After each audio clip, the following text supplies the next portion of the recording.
Hi, this is Lisa Smith, and this is my retail brand review of Target, a successful brand, versus JCPenney, a struggling brand. A little history about Target. It was founded in 1902 as the Dayton Dry Goods Store in Minneapolis by George Dayton. In 1962, the Dayton Company enters the mass market retail business by opening its first Target store in Roseville, Minnesota, which is a suburb of Minneapolis. And they called it Target because they wanted to hit the bullseye and provide their customers with all the latest and greatest goods. At that time, it was considered a new idea in department stores by combining fashion, quality, and service with the low prices of a discount store. As the company grew and evolved, Target's logo was simplified in 1968, and it is still being used today. The brand is iconic and recognizable. In 1999, Target launched their Sign of the Times campaign. This is an iconic national broadcast advertising campaign that put Target on the map. The campaign was created by Peterson Miller Hooks, which is an ad agency in Minneapolis, and they helped Target to differentiate themselves from the competition. And here I'm going to play the original commercial, Sign of the Times. The quality is a little bad, so I apologize.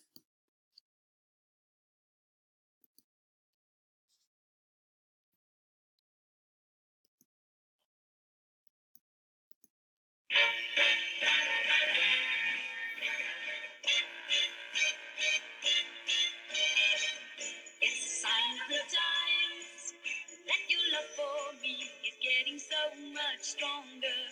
It's a sign of the times, and I know that I won't have to wait much longer. It's a sign of the times. It's a sign of the times. It's a sign of the In 1999, Target also launched its Design for All campaign by partnering with the world-renowned architect Michael Graves. He designed everything from spatulas, teapots, and lawn furniture. And this teapot here that is in this ad is one of his iconic teapots that he's known for. The toaster that he designed for Target was the Silver Place winner for the Industrial Design Excellence Award in that year. Basically, Target started a revolution with the democratization of design for the masses. Since then, Target has had more than 75 plus designer partnerships. Designer partners include luminaries of fashion and home decor from Jason Wu, Rodarte, John Darien to Missoni.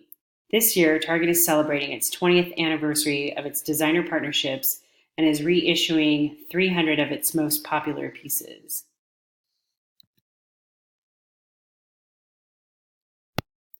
In addition to creating designer fashions for less, Target is focused on making their customers' lives better.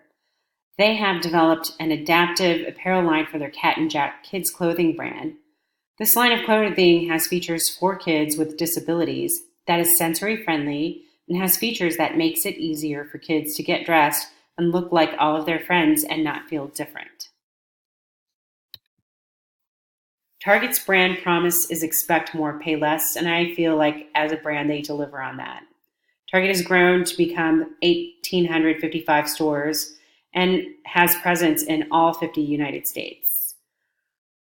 They give back 5% to their communities, and inclusivity is always important to Target in advertising.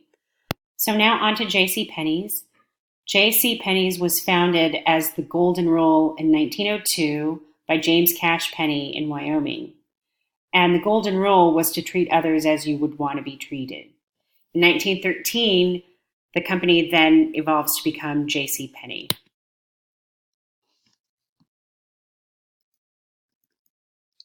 The JCPenney brand promise is style and value for all. And in 1963, it put out its first catalog. And then in 1994, JCPenney became one of the first retailers to create an e-commerce site. And unfortunately, or fortunately, one could argue, the catalog was then discontinued in 2009. In 2011, Ron Johnson, a former Target and Apple executive, was brought to transform JCPenney into the new store of the future. He radically changed the store and got rid of coupons, and instead of coupons, all items priced were marketed as being fair and square. This alienated many of their bargain-seeking shoppers. In addition to changing the pricing strategy, many of the customers' favorite legacy brands like St. John's Bay were discontinued. Newer designer brands were brought in to attract wealthier customers who never really showed up, and the logo was changed radically. The major decisions with the rebranding of the company was not aligned with their core customers. And then Ron Johnson was let go in 2013 in April. Ron Johnson is the exec who was responsible for putting together Target's designer partnerships and Apple stores, but he made too many changes too fast without really understanding their core customer. The stock prices today for JCPenney are at 84 cents. And when Johnson was at the helm, the high at that time was $42.44. And today, the JCPenney failure is used as a cautionary tale for all brands. And basically, the lesson is know your customer, make small changes, don't change drastically, and really know what your customer wants and deliver that. I think Target does that, and that's where JCPenney failed. And that is my retail review. Target and JCPenney, a successful brand versus a struggling brand. Thank you.